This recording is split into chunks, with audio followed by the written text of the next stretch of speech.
On a reçu comme mission d'attaquer les positions MFDC à partir de Niassia jusqu'à la frontière avec la République sœur de Guinée-Bissau.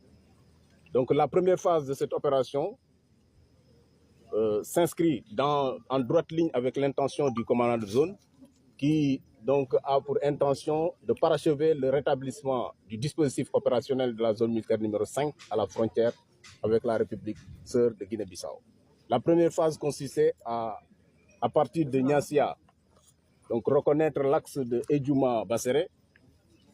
Ça correspondait également à l'ouverture de l'axe Kouméré-Basséré-Kourin, qui aujourd'hui est praticable, ça roule.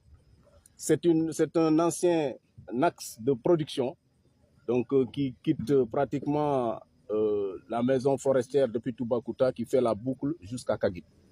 Donc cet axe aujourd'hui est viable.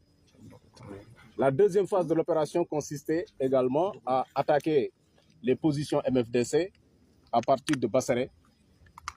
Donc les positions Basséré de Djiléor, Eliot, Djiléor 1, Djiléor 2, Eliot, Aïnga 1, que vous voyez ici, et Aïnga 2, là où nous sommes, ont été conquises. Et aujourd'hui, mon premier échelon est actuellement vers Bougnac, qui est non loin d'ici, à 2 km 500 de Aïnga. Donc, dans le cadre de cette opération, il y a beaucoup de saisies.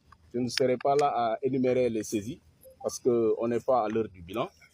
Mais ce qu'il faut retenir, ce qui nous intéresse surtout, c'est les quelques roquettes, grenades, les mines et pièges qu'on a quand même eu à détruire sur place. Ça nous intéresse. Et aujourd'hui, les conditions que vous voyez ici sont créées pour le retour des populations dans leur terroir. Voilà ce que j'avais pour le moment, mon colonel. Et si la délégation veut, donc on peut procéder à une visite dynamique des sites. Est-ce que je peux poser une question? Comment se sont articulées les opérations avec les moyens aériens et les moyens terrestres, les moyens au sol? Bon, ça, je suis un peu mal placé pour répondre à cette question. Le commandant de zone pourra peut-être apporter des éclaircissements. Ça relève du secret opérationnel. Est-ce que des champs